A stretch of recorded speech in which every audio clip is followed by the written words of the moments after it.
Hey everybody, it's Bruce with the Outdoor Element. In this video, I'm going to be making a maple syrup evaporator. I just got this steel barrel and started cutting a hole in here. I drilled a starter hole and then went to town. So what I'm doing here is I've pretty much cut out the door panel, but I left it attached so that I can attach the hinge before I fully cut it through. I probably could have left a little on both sides. What I'm going to do is just flip this up. I'm going to cut through until right at the end of the hinge, and then I'll fold it over, and hopefully there's enough stability to be able to attach the other side before I finish the cut.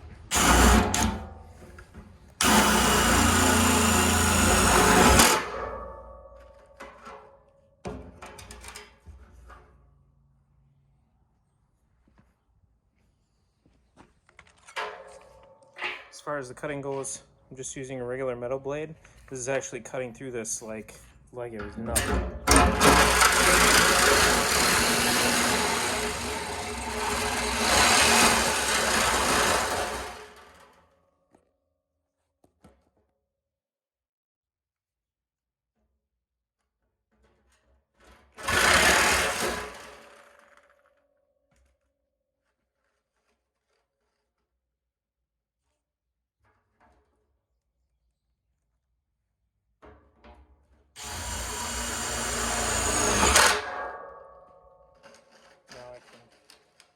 I've cut to right about here. So now I can attach this hinge. Of course, I've never done this before, but I'm going to attach this hinge and then I'll finish cutting it and it shouldn't fall, I guess. And then just as a last minute thing here, I'm going to try to put a handle, sort of a temporary handle.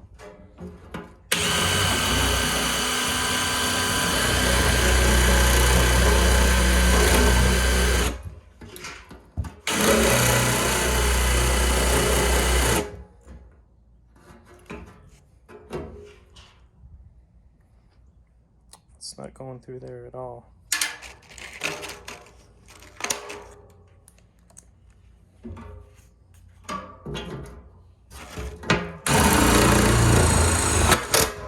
Must have been a dull one. It'll be at least enough to grab it if it does swing in. Actually.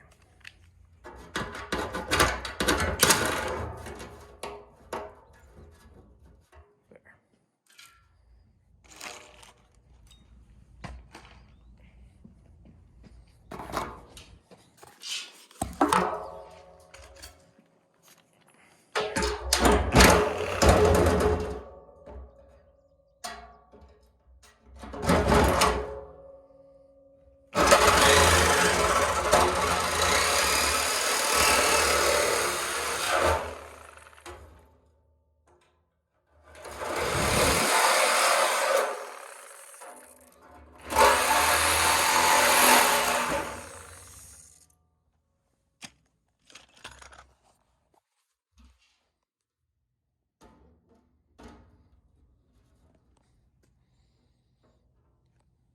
There you have it. So I'll just flip it right open. No big deal at all. It's going to be perfect. So also what I did is I actually have the cap for this, so when I get it started, I can probably just really let some air in, if not through the door. But I also just drilled 3 holes here to also let water out. So what I'm going to do next is I'm going to cut a hole up here on the other end.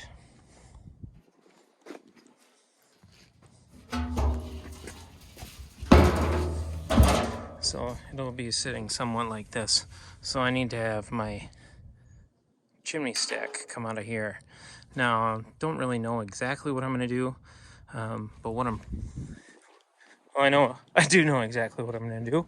I just don't know if it's exactly what I'm supposed to do, but I grabbed a piece of 7 to 6 adapter, and what I'm going to do is I'm going to trim slits up and down here, and then fold those out and attach the chimney over the top of a 6-inch hole. So I'll have a 7-inch wide on this end with the flaps out on the outside. And then I'll cut a hole about 6 inches around, set this right on top, screw it down, and then put the chimney plate on. So I'll work on that, and I'll be right back.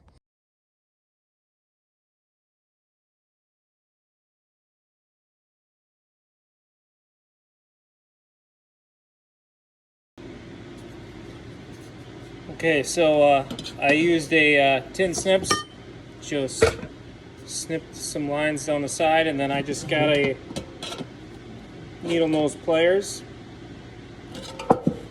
And my plan was to bend this backwards, but I can tell already that my pieces are, nope, it's going to be perfect. So bending it over like that, and then I can set it down and screw into the barrel that way. And you know, it won't be a perfect ring around the outside, but it will kind of fit the contour a little bit, and the hole will be just inside of this hole, or the 7-inch part that's on the bottom, so it just might work. I believe they call this seasoning. Yeah, she's just smoking right now.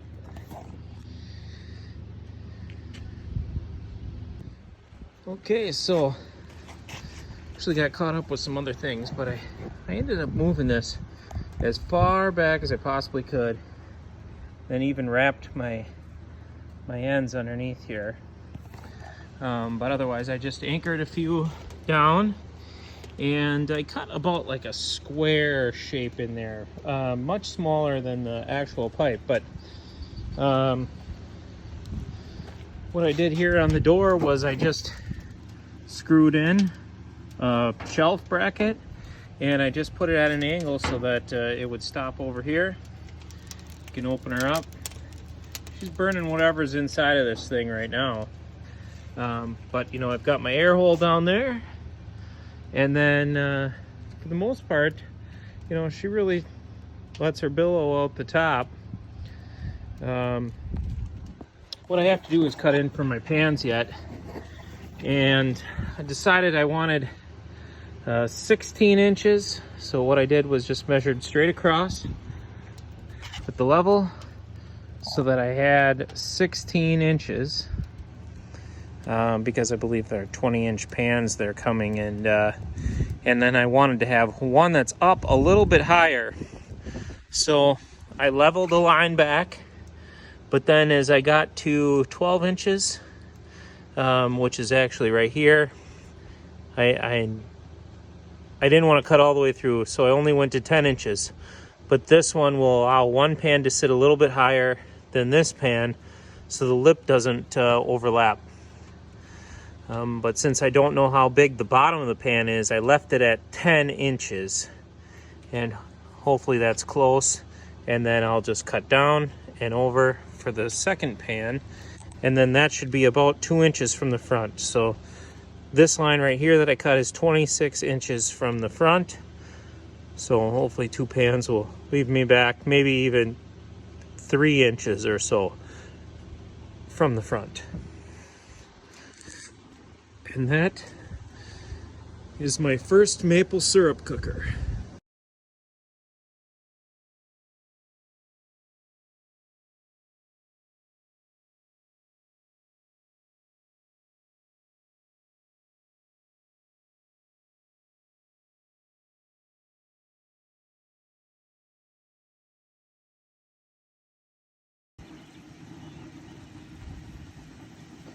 Okay, so a few lessons that need to be learned here.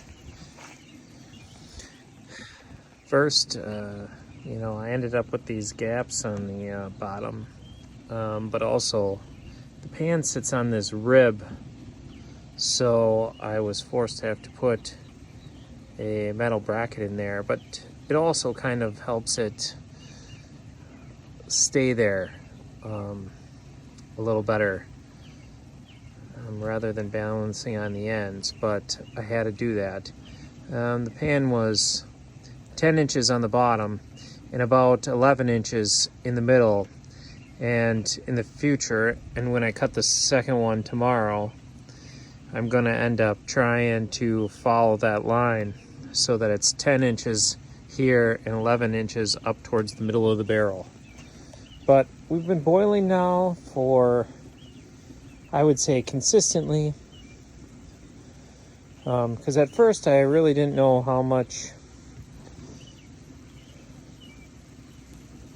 wood I was going to need and how to go about doing it, and I kept adding cold sap to the boiling sap, which slowed down the process.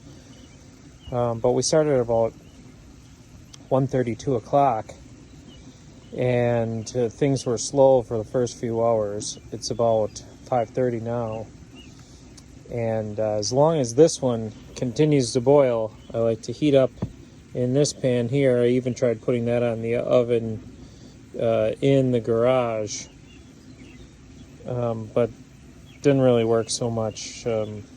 So basically, once that one gets to boiling, I dump half of it in here and fill it up with another half.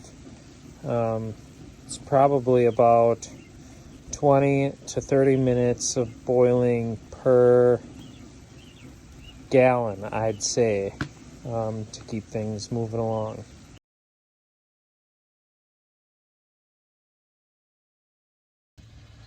Alright, so I cut in my second pan holder. There's a big difference between your 6-inch pan and your 4-inch pan. The 6-inch tapers about 3/4 of an inch on each side. So when you cut your hole, you have to be more conscious of the fact that it's about 10 on the bottom and 11 on top. The 4-inch pan, not so much. The taper happens at the very end versus over 4 inches. So my 4-inch pan is sitting in there really nice, but the 6-inch pan not so much. So something to think about. Also, just put this one up a little bit higher, but certainly something to think about, cutting that sort of bevel or notch in there a little bit more precise next time. But otherwise, we've got a good starting pan here in my finishing pan, and I got a little bit of LP heating up in a kettle over here. Try to add hot syrup to hot syrup to hot syrup. But there you go. That is a homemade maple cooker if I ever seen one.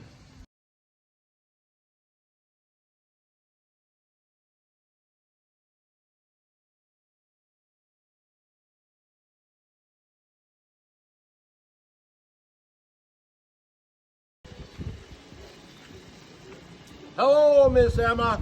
Hi. How are you? Good. Ooh, it looks dark. Describe to us what you see. It's a lot darker than it was last night or this morning. And it looks like it's getting thicker. Okay, so we've been boiling this through the day, much longer than 2 o'clock. We're at about 5 p.m. But we finally got everything through bay 1, and I just have some water in there now so that I don't ruin the pan while I keep the heat in the bin, or in Apollo 1, I guess. That's what it's being dubbed now. And here we've got probably close to 5 gallons in the one 6-inch pan. And we're just gonna let her boil a little bit longer on here. And once I get down to about 3/4 of a pan, I think, I'm going to scoop into this bucket. I just did a test run. It basically runs through the filter just like water. I just have this rigged up on a clothesline or a hanger wire, but it doesn't hang up in the filter at all. It just goes straight through. So I keep forgetting to film everything that I do, but I just did the hydrometer test. First thing I didn't think about was that this was going to displace a lot of the syrup that is in there. So of course it spilled and got all over. So it's probably only about half of it that needs to be filled. And based on where we are at right now, this was 50 gallons. It just sunk right to the bottom. There was no buoyancy at all. So we're gonna keep boiling. So I've developed a little bit better method to make sure that this is always full once that's dropped in. I got this little tub, put it in there, and as you can see, it just kind of goes straight down. So we've got quite a ways to go before we switch it to the finishing bucket. It's boiling away, holding about that 212 degrees. Water barely even boils here. I'm cautious to put in more logs because I don't want this final batch to overflow and lose a bunch of syrup. So I'm just kind of taking it slow here since it's the first time around. So my dad says, why don't you just boil some in here too? You'll increase the amount of evaporation that you're doing. But I used the tip from Maddie D that you want some hot water in here. It's nice to skim and rinse off your skimmer because it's getting a little bit thicker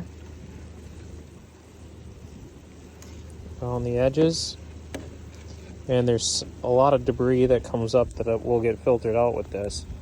But you can just kind of get rid of that and bam. Also, you can keep your hydrometer handle holder deal in here so that it's warm, so it doesn't cool off the syrup when you test it. So we're getting right about to halfway. So probably going to start scooping it into the strainer, and then I will bring this inside to finish it off. So just like that, it started to boil over and get all foamy. So I had to take it off quick in a hurry. It just happened just like that. Anyway, I've kind of rigged this up. I just got a coat hanger and a piece of metal coming across here. But I said it poured through there like no problem, like butter before. Now it's gotten to the point where it's not going very fast. So I may not be able to filter all of it through here, but we'll find out. So we got the bin inside. I've got probably about 2 gallons here. We're expecting about 1.5 gallons when we're done. I've just been kind of keeping this foam cream, but oh man, it's so good. Kitchen smells amazing. But you got to make sure that you watch the temperature and keep an eye right on it, because we had it foam up over the top, and man, it was sticky. It was a terrible mess. I'm glad I don't have it on camera. But we're gonna do the hydrometer test in a little bit and see where we're at. So we've put the hydrometer in here. Let's see, push it down and it comes right up, and we are right at the high mark. So we got just a little bit to go. It should go fast. So we were at about 2 gallons, so will be about right. 1.5 gallons at the end. So I had my daughter help me with the filters. It was really frustrating. They need to be washed out basically after every ladle or they clog up. But if you take a whole bunch of time, you can end up with a few jars, and they are amazing.